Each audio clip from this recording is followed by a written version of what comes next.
didn't know, Lencho Lata, the president of CEO, he made an announcement that he's going home to participate in a political scene.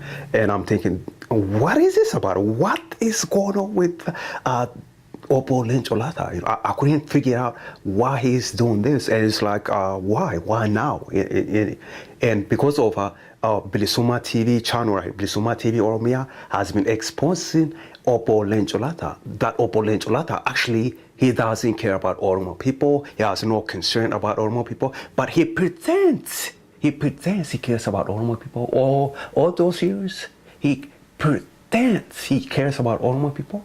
And he's not really what he claims to be. That actually, he's a TPLF agent.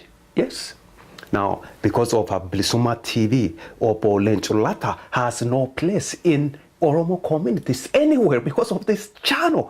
BilisummaaTV Oromia channel has been exposing Lencho Lata, and of course, thanks to social media, weakest links, and Lencho Lata has no place, in my opinion, in Oromo community anywhere.